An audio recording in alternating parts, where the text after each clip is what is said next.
Do you remember we used to dance at the club with stuff like this, with just elbows?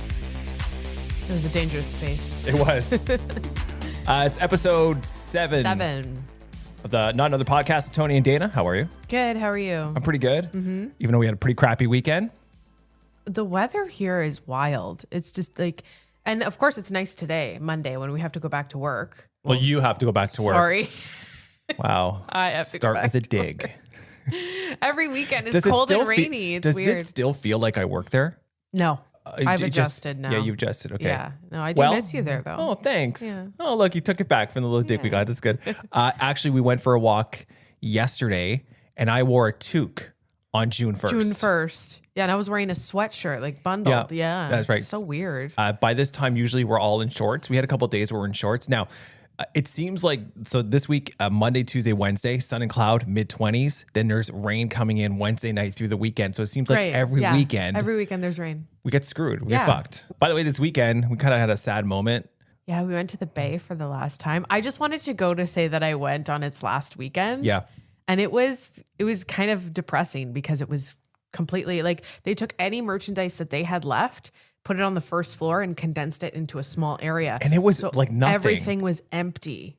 Everything. And all the mannequins were naked, just like spread out everywhere. It was so weird. Some people were leering around those mannequins a little too long until you told me to get out of there and we had to leave. Well, I think some people were buying the mannequins knowing that they don't need them. Yeah. Even the whole second floor of the Saint Laurent location, they were only selling fixtures up there. Yeah. And we ran into somebody we know that works there. And we're like, we were here 2 weeks ago and this place was packed. And it was full of stuff. Yeah, like there was so much merchandise. There was 5 racks left? And it was all odd sizes. And it was all like you had to really comb through it. I'm sure there were good, prices to be found, but I didn't want to comb through. And there was so many people were there trying to look at the same stuff. Yeah. Especially the jewelry department too. There was a lot of stuff There's on all sale. rings and some jewelry. But it's an end of an era. It's sad. I'm glad that it's Canadian Tire that spent $30 million to buy The Hudsons Bay name. And Zellers. The stripes, the logos, all its intellectual property. So they could take that and do a pop-up shop within Canadian Tire where they do Bay branded products. They could do that. Kind of like they do with Party City. Because some Canadian Tires have Party City locations inside, right? Yeah. As somebody who used to work there, Yeah. How long did you work there for? Less than a year. It wasn't very long. I was hired as a seasonal employee for Christmas in maybe 2008. And they didn't keep you on? I stayed for almost a year. I made it almost a full year. They did keep me on after the first. So how does that work? So at the end of the seasonal, phase, Goes to what, mid-January? people who were hired in for the seasonal rush, either you got a pink slip or you didn't. And if you got a pink slip, that meant that you were done. Right. Right. Mm-hmm. And so I didn't get a pink slip. So I stayed on working there. And I worked on there in its heyday, right? When they had like lineups down the hall and there was a central cash area and they were big on the rewards points. Right. And that's the department that I worked in. And we actually bumped into people that are still working there today that you worked with. Yeah. How many people are going to be out of a job? 8,000 people across the country. Going into a job market that's not exactly easy. I've noticed as I'm starting to look around for a new job that there is competition everywhere. I've noticed people going into every store with resumes, and it is a little intimidating. I'm not going to lie. Like, am I going to get a good job? Am I going to get a well-paying job? Am I going to get a job in general? I don't know. It's all kind of up in the air. I think you will. I think that you have, a lot of skills that you don't give yourself credit for. So I think you will. And summer's tough because you have so many students that are here looking trying to for find a job. A job for the summer instead of going back home or whatever the case is. They're looking for work for the summer. So it's really competitive this summer. Also, when I worked at the Bay, can I tell a couple stories? Yeah, of course. Yeah. Because that was my first time working in retail. Mm. And there was even a loss prevention department, right? And loss prevention, they weren't marked. They would walk around the store looking for people that looked sus, right? Yeah. Loss prevention, which is pretty much somebody in plain clothes looking for people who are stealing. They look more sus than the people stealing sometimes. They do. And like there were names for repeat offenders and there were names for groups of customers that would come in. They were known in the store. Like there was a group of women called the Piss Bandits. I kind of want to ask why, but because of that name, I think I know why. Apparently, they were also known at the Bay Orleans, Place d'Orleans, and they would go to different stores and just pee in the women's fitting rooms. And it's carpeted in there, right? Why? So you can imagine the cleanup kind of sucked. Oh. No idea why. Was this part is this part of them stealing, or did they just I have let's take no a idea. the leak ladies? One time somebody came up to me and told me that there was a human shit in the men's fitting room in men's suits. No, really? And I was like, they have to be lying. So I go and look, and there was a human shit in the corner of one of the change rooms. And I was like, okay. So you call maintenance, or are you maintenance at that point? No, I told the manager. I am a seasonal worker. It was late. The manager cleaned it up. Oh, man. Yeah. I'm like, good. You earned your paycheck. Yeah, that's right. It's good for you. It's kind of sad that it's going, because the Bay has always been a part of my life. Even though I didn't really shop there. Like when you're in your 20s and maybe your 30s, you don't really shop at the Bay, but it's nice to have it to fall back on, because as you get older, you bounce around the Bay because it's so big. Oh God, I you love need the steps. Bay. You need the steps. Yeah. I love Bay days. The Bay was the only place I got winter jackets. Like I'd go to the Bay. They have all the different brands, and I would always go on Bay days and get a new winter jacket. Like I loved the Bay, and the home stuff and the sheets and the pillows. Like everything was really a really good price, usually on sale. So yeah, I'm super bummed that they're gone. Where's all the stuff that they don't sell going? I thought that the Bay might keep one location open for a limited time to sell the rest of their stock, kind of like Zellers did after they had like an outlet location. But it doesn't seem like that's what they're doing. So either they've sold all the stock, or it's just going to sit somewhere in a warehouse, or maybe if Canadian Tire. I don't see Canadian Tire selling clothes though. Somebody bought some of the locations, right? The actual stores. That's what the story is. Somebody bought them, like a billionaire from Vancouver, who's also a mall owner, bought these locations, including the one I know at Saint Laurent. Right. And I guess that they bought some of the fixtures that go with it, because their plan was, I was reading today, their plan was to save the Bay. And then Canadian Tire came in and spent the $30 million to buy the intellectual property. So they're like, okay, well that throws a wrench in my plans, but they said they're still going to do something with those locations. Just name it something else. A modern day department store is their plan. I don't know what a modern day department store looks like versus what just closed. Right. But that is apparently some of the plans. I was going to say a modern day department store for me would be somewhere that sells everything, but you know who sold everything? The Bay. The Bay, yeah. Clothes, toys, seasonal. How do you appeal to a younger demographic? How do you appeal to people who are so used to now shopping online and going to Amazon for all that stuff? How do you get them in the store versus when they could just stay at home? The problem with department stores maybe is, the saying is cater to all, cater to none.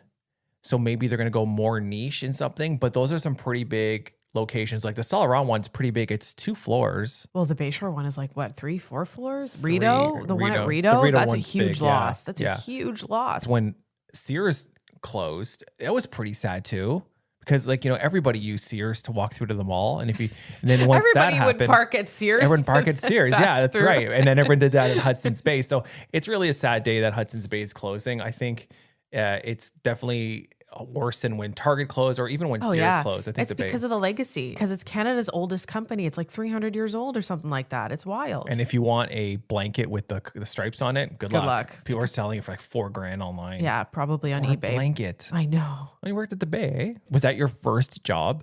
No, that was my, I think, 3rd or 4th job. What was your first real job? Like you applied for yourself, SIN number, all that stuff. Harvey's on the amount of Marival for people who are listening and living in Ottawa. Yeah, that was my first job when I was 15. I worked the drive-through there, and I worked there for like 3 years. Yep. Before I moved on to work at, where did I work? Subway? No, Montana's. And I lasted like 2 months, and everyone was so mean there, so I quit. Oh, Montana's. You're off the list. Caribbean Exposure Tanning Salon in Marival Mall for You're a while. tanning salon girl? Oh, yeah, I man. was. Love tanning. Obviously wouldn't do it anymore. You got free tanning sessions as part of it? Unlimited free tans. It was great. Yeah. She judges. Do you not take pride in your sandwich making skills?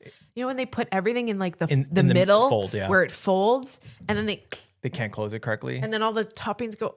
I can't. It hurts my soul. Yeah. The pride you would get when you made like a perfect sandwich, and people would come in and be like, this isn't even the closest Subway to me, but I come here because you guys make the best sandwiches. Oh, nice. And it was always such a great compliment. So I'd always like go out of my way to make sure that they were perfect.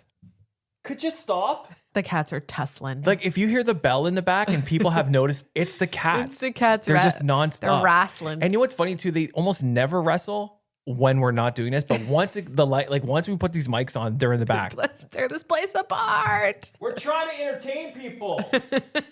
My first job was at a place called the Jigsaw Jungle. Oh wait, What? I was done about Subway. Okay, let's go back to Subway. Yeah, we'll talk about me next week. Go ahead. Do you know what's crazy about Subway? They'll tell you that you're only allowed to put 3 of each item on a sandwich. 3 tomatoes. 3 tomatoes, 3 cucumbers, 3 onions, pickles, 3 strands of onions. 3 strands of onions. That's not like nobody does 3 olives, 3 little olives. That's going to cause 3 strings of green. That's going to cause a ruckus. That's going to cause an issue. I know, it's ridiculous. The first real job I had was I worked with my parents. They worked at Scotiabank. They were cleaners, and then I would help them. But my first real job on my own was at a place called the Jigsaw Jungle at the Summer Shopping Center. Great name for a Yep. puzzle store. Puzzle store. Yeah. Not only your normal 2D puzzles, 3D puzzles and stuff. I didn't last very long because I wasn't very good At selling puzzles. I wasn't good at selling puzzles. I couldn't get the cash correct. And I was more interested in the girls walking around the mall than actually working. So I'd always take walks around the mall. Yeah.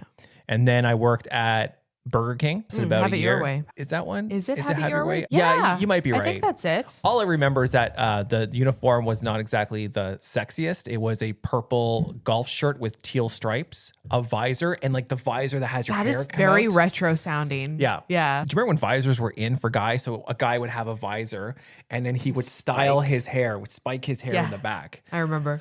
Okay, so I did that Sadly. and then eventually I got a job at Loblaws. And Loblaws, I lasted like a year. And then I went to, first it was Market Fresh, which I think is now Farm Boy. Then I went to Loblaws. Then I went to Loeb. So those were my Joe job. Yeah, your part-time jobs before you went full-time, or your jobs before you went into your career. I kind of miss those jobs sometimes because they were Well, like, you didn't know what really I mean? have to Like, worry no. about anything outside of the job. Yeah, like all you had to do was go to school, work a little bit, make money to live and have a good time. And I worked with my friends, so that made it even better and worse at the same time because you don't do anything really. So that was kind of like my path. And then eventually it was time to like figure out what was I going to do with my life. So I applied to 3 different schools. I applied for radio at Algonquin College. I applied for film, and I also applied to be a vet tech. You, a vet tech. A vet tech, yeah. Interesting. Yeah, not interesting enough because I didn't even get a call back. Radio was the only place that I got like a response for, and then I had to go in and take a test. But yeah, so those were the 3. Well, that's where you go when you're not really good at anything else, is you go to radio school. That's not true. I think you need a lot of skills. I think you need a lot of skills to get into it and do it well, especially if you're going to be an announcer. Just imagine me as like my passion for radio, but as a vet tech. Makes no sense to me. Looks like something's wrong with your Labradoodle here. We'll tell you more about it after traffic and weather. Where's he going? Also, we had a couple friends over to play Cranium. We had a Cranium night. Yeah, that's right. Matt and Jill came over to hang out. But before they did that, we wanted to go pick up some stuff. And Dayna's like, well, we should get some chips and salsa. I said to Dayna, I'm like, we don't need to go out and get tortilla chips because we've got 2 half bags that we just kind of opened in the closet. In the closet? In the pantry. Who keeps their chips in a closet? It's right beside the watermelons. Makes no sense. So you were like, no, you can't. You cannot give them. No. Like you can't. That looks so bad. I'm like, but wait, we can just put the chips in the bowl before they get here and they'll never know the difference. No, you need a new bag. You need fresh Tostitos or fresh corn chips. But you can't use an opened bag. But they were fresh. We had only opened them a few days earlier. Yeah, I don't know how to explain it. And we closed it with a clip.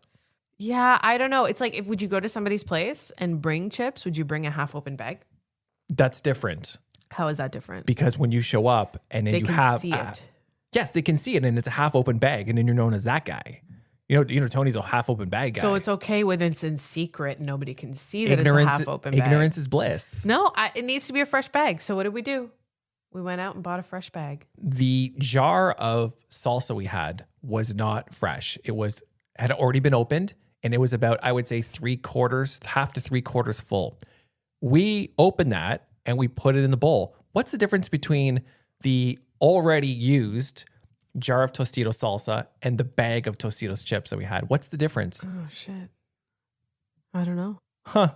I didn't think of that. Had I known, I would have told you to buy a new jar of salsa. Do you know how much a new jar of Tostitos salsa is? By the way, it's like $8. $6. It's like $6 now. It's $5.69 or whatever it was. Expensive. So there's no difference.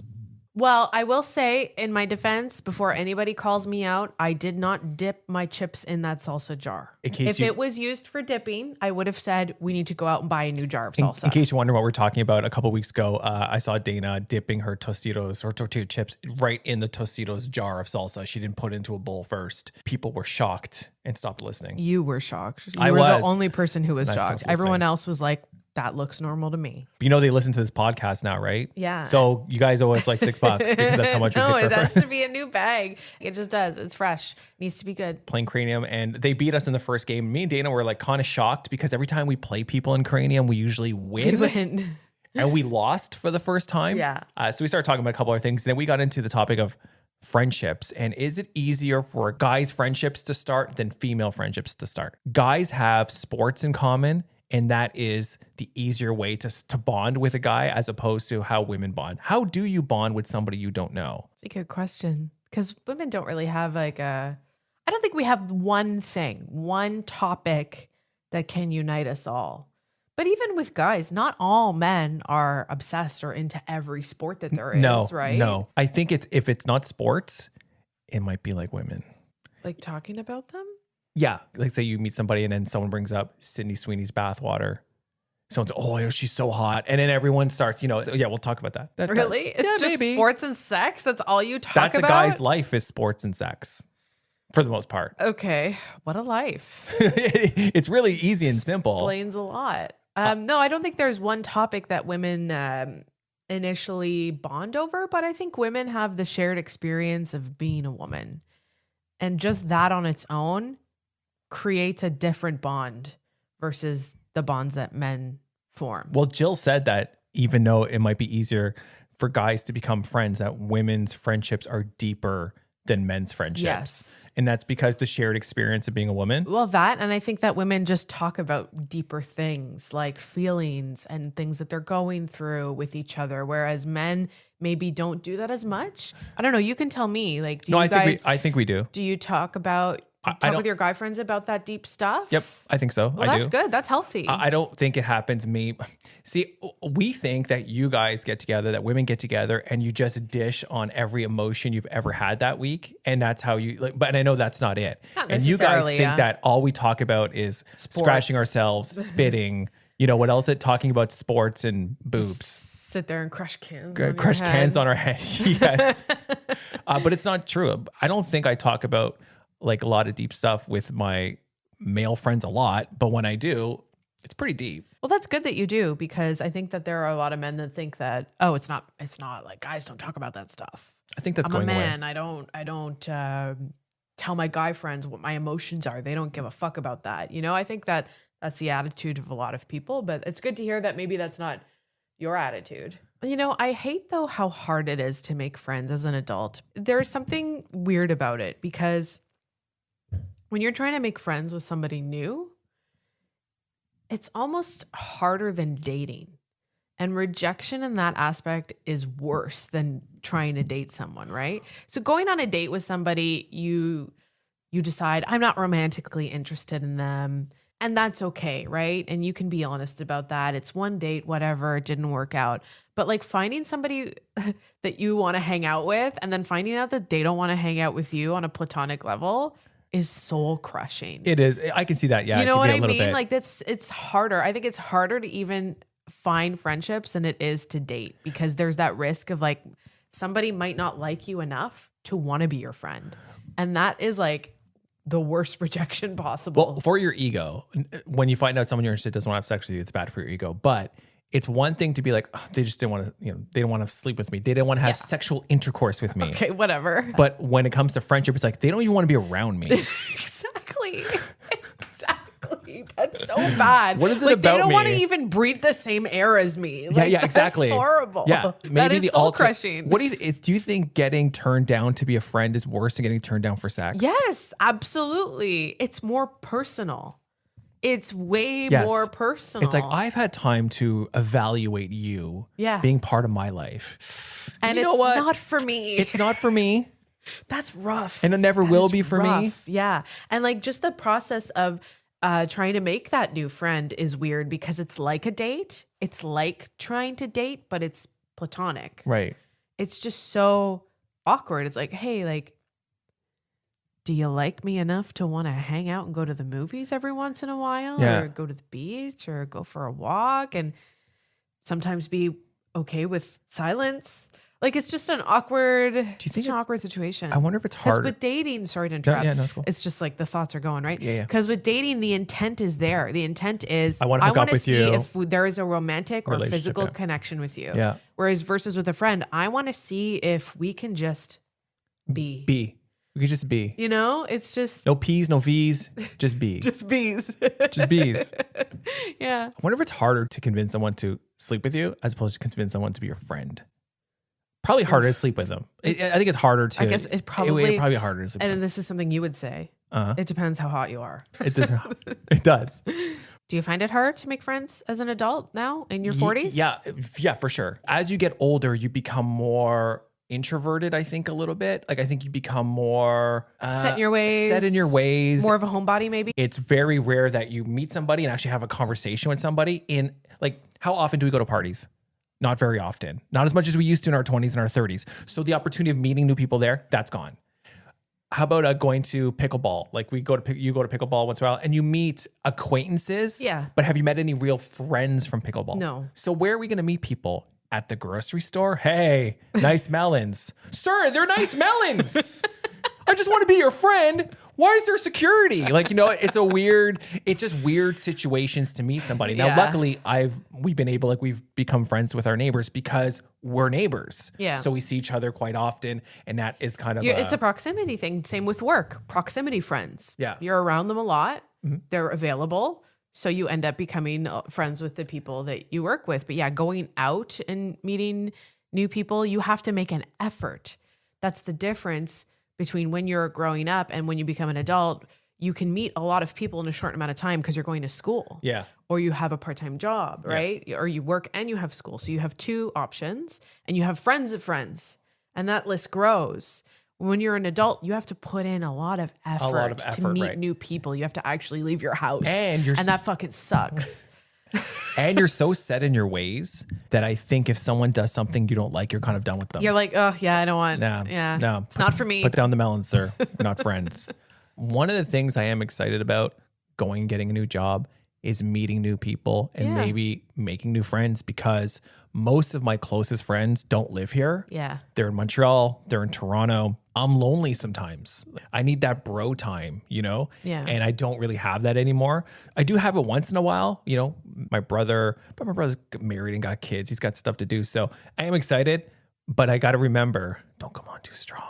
Hi, I'm Tony. I'm new here. What are you doing tonight? It's awkward. It is awkward. It's awkward to try and want to make friends with somebody new. So the best way is to find something that you have in common. So you don't think they're like you don't have something more superficial for women, because you said it's the experience, you're talking about the experience of being a woman and that's what you bond over. If you want to talk really superficial, there's like makeup and fashion and celebrities and what shows are you watching? But that extends to everybody, right? Yep. Your favorite shows, your favorite movies, your favorite music, basically anything that other people connect on too. But I'm trying to think, and if you're listening to this and you think of something, like, you can leave it in the comments. What is that one thing that women are connecting with that's similar to how men instantly connect over things like sports? Yeah. Guys have that fallback. So even if I talk to somebody and I'm like, whatever, we can still talk about sports or Sweeney's Bathwater. How many did you order? How did you take out a debt? Well, I know you didn't order one because you didn't order one, right? I don't think they're available yet. I thought you'd buy me one for my birthday. It's just a marketing ploy, right? Like, her bathwater will be in there. A drop? I don't know. That's all we need. I don't know how you make soap, but to me, it's nothing but a marketing gimmick. A good one. Yep. It's a genius. And if you don't know what we're talking about, Sweeney did a commercial for this company called Dr. Squatch, I think a couple of years ago, for a body wash. And she's in a bathtub, for this commercial. And people were joking in the comments, it'd be a shame for that bath water to go to waste. Like a bunch of creeps, right? Yeah. So now fast forward 2 years later, she partnered with the same company to release a soap. The soap, it sounds like it smells good. It smells like I hope it does. pine I don't want it fir, to smell like someone's actual bathwater, no matter what they look like. earthy moss, and morning wood. They're so funny. They're so clever. And oh my God, it's so funny. Dunker squatch. It's supposed to smell very outdoorsy, right? It's supposed to smell good. And then it says that it will have her real bathwater in it. And I guess because she's a sex symbol, right? She's one of the most sexualized actresses I think that there is right now. Yep. So maybe I think it's a bit humorous of her, actually. I think she's kind of taking back the power in that and making money off of it. When we first heard it, I was like, what? Really? I was kind of surprised that she would do that. Like, you think that something like that is beneath her or something? Is it gross what she's doing, or are you just giving the market what they want? And clearly it's what they want. So many people are like, oh, it's disgusting. What a disgusting concept, right? But who's disgusting? Is it the company? Is it her? Or someone who took out the mortgage to buy all 5,000? Exactly. Yeah, is it somebody willing to buy it? If somebody's willing to buy it and somebody is providing it, then it's the person spending the money who the buck stops with them, right? If they don't spend the money, then there is no product. Yeah. So who's really disgusting? Well, it's the market. If the market's going to buy it and they want it, you know. And this is and listen, she should make as much money as she can while she can, because you never know when your career ends. Right. So if that's what she's going to do, if you could have one person's bathwater in bar soap, Literally no one. not even Pedro Pascal. Not even Pedro Pascal. I don't want anyone's bathwater ever. Not even yours. I'm sorry. Hey, it smells like rose hips. I'm sorry. Is rose hips a smell? I don't really know. Rose hips? Yeah, it is. Yeah, it is. I think that's how it's pronounced. No, unless you buy it as a joke. But that's not happening. People are actually buying it. There are creators online that sell jars of their bathwater or vials of their bathwater. Oh, don't forget, there was that girl on 90 Day Fiance. Her name was Stephanie. She was selling them too. She was selling farts in a jar. Hilarious. Who's more concerning to you? Hilarious. People who want to buy Sydney Sweeney's bathwater, or people who want to buy farts in a jar? Who's more concerning to you? There is not even... Farts in a jar is a scam. There is no way to contain the fart in the jar. There's just no way. What do? You have to have like a decent sized jar, right? Yeah. You put it there, you let it rip, and then you go, oh. Like, you gotta You have to make close the sound it right away. You sound like Link.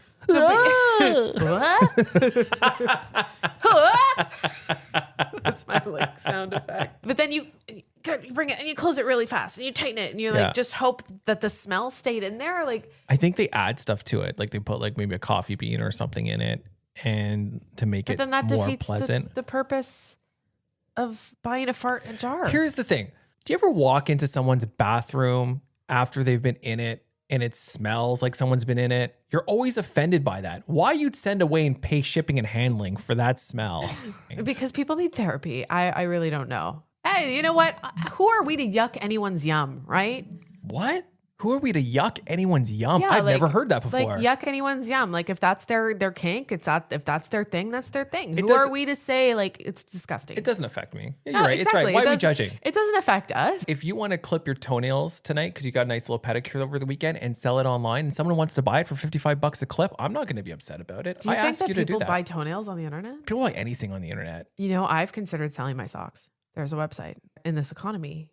You know, Well, yeah, we have to make any way you can make money. Mortgage is coming up. Yeah. There's a website. I forget what it's called, but you can sell your socks. So usually people will request that they're used. Yep. And that like you've gone to the gym in them. So they've been full of sweat, and then you sell them, you ship them, and there you go. You make quick buck off your socks or used socks. Do people request that the socks you send them already have a hole in them?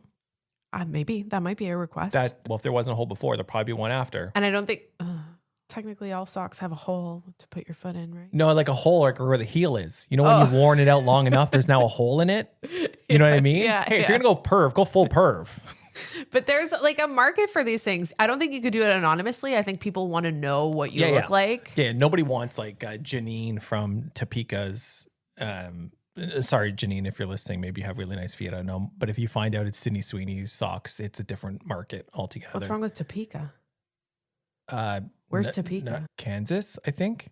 So random. Or is it location? Okay, fine. Tacoma. It's Tacoma. Tacoma, Washington. So random. Or it's Tacoma in Seattle. Seattle's Washington, isn't Tacoma, it? Washington. Yeah. Tacoma, Washington, yeah. Okay, anyways, back to good thing we are leaving geography class now. Well, that's obvious, but you could sell your underwear online. Men can do it too. You could sell my drawers, your boxer briefs. Very brief. I will not be doing that. Well, it depends, like if I actually have to pay mortgage, if I have to pay my thing and I can't come up with it, I will start selling stuff. Maybe I could sell, I have pretty nice eyebrow clippings. I don't think. What's wrong with my eyebrows? Maybe if you were Eugene Levy, but you're not. I'm more Dan Levy. You're not than quite Eugene on Levy. level, yeah. You do look like Dan Levy too. You have to be a celebrity. You have to be a celebrity for people, unless or like maybe an OnlyFans creator, right? Yeah, for sure. Where you just kind of sell them off. Well, we got to do what we can in this economy because last time I checked, extra lean ground beef is now $9. I know, that's crazy, and that feeds. Well, that's supposed to feed a family of 4, but I feel like the portions have gotten smaller. Oh, hey, before we forget. We talked about embarrassing stories last week. It was a question, right? Last week? It was a question. I talked about how I forgot the band Fun's name in the middle of the interview. Yeah, you told like 3 or 4 stories. I also talked about how I wore an all-white suit to communion, which I thought was more embarrassing. Hot. And then you had one, but you said that you would tell us this week. There just wasn't enough time because you had talked for so long. Whoa. So my embarrassing story, you've heard this before. If you've listened to our former show for a long time, you may have heard this story before. But for people who haven't heard it, enjoy. I went away on a cottage weekend with a boyfriend of mine. It was very early in the relationship. Went away for a cottage weekend with his friends. And when I go somewhere with people that I don't know, I'm uncomfortable. I get a nervous bladder, digestive system, right? Nerve so poops. I couldn't go. I was blocked. And for the entire 3 days in a row, I could not go. And I was eating, drinking, So I was excited to go home. We're driving back home and I had to go all of a sudden so bad. And we were closer to his house than my house. Yeah. So I said, hey, can we stop at your place before you drop me off at home? I just really have to pee. I just have to pee. It's number one. I'm just a girl. And so I guess you can't be like, I got the shits. No, it's too early. It's too early in the relationship. How long have you been dating him for? Maybe 2-3 months. Okay. So he's like, yeah, sure, no problem. So we stop. I go in. I go use the bathroom. I turn on the fan. I run the faucet. I'm like playing music on my phone, trying to drown out any noise, right? Right. Well, you can imagine after 3 days of not being able to go. It's a crime scene. So finally, I'm so relieved. I go to flush the toilet. And then you know when it's getting stuck, right? You see that it's getting stuck. And I'm like, oh, crap. Literally. And I'm looking everywhere. Literally. Oh, crap. I'm like, is there something I can use to push it down? Is there something? Nothing. And the water's rising. It's rising. And I'm like, it's going to overflow. It's going to spill. And there's no plunger in this bathroom. I have no choice. I have to go ask my boyfriend for a plunger. You're like Harry and Dumb and Dumber. I go back upstairs because he had a walk up kind of place. I go back upstairs and I say, I need a plunger. This is really awkward. I'm so sorry. Yeah. And he was like, no problem at all. I'll do it for you. No. I don't remember the end of the story. Did he do it for you? Yeah, he did. You got to do it for yourself. You have to do it for yourself. The water overflowed and he plunged my shit that was in the toilet for me. He must have liked you. He must have. And that was very, very, very embarrassing. And then we broke up 3 weeks later. No, you didn't. Yeah. Do you think that had something to do with it? Yeah. Is that why he calls you the clogger now? That was just, that was one of my most embarrassing stories. So, well, since we're on this way, but I mean, you think we would have made it last because once you unclog someone else, like waste. Your toilet from your girlfriend or your boyfriend or whoever, that forms a bond, right? Literally, it's a sticky situation. That's too bad. Wasn't a strong enough bond for us. Well, since we're on this wavelength, I went to a cottage party a couple of years ago. I was living in Montreal. And the girl that I had a huge crush on was there, right? And we were kind of getting along and we're flirting or whatever.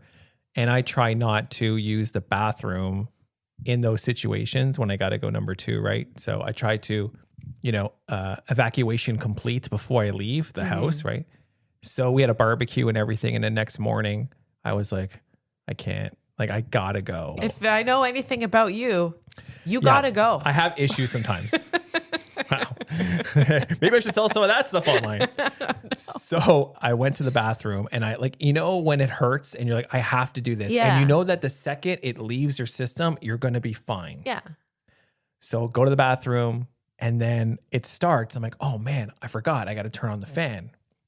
There's no fan. Oh.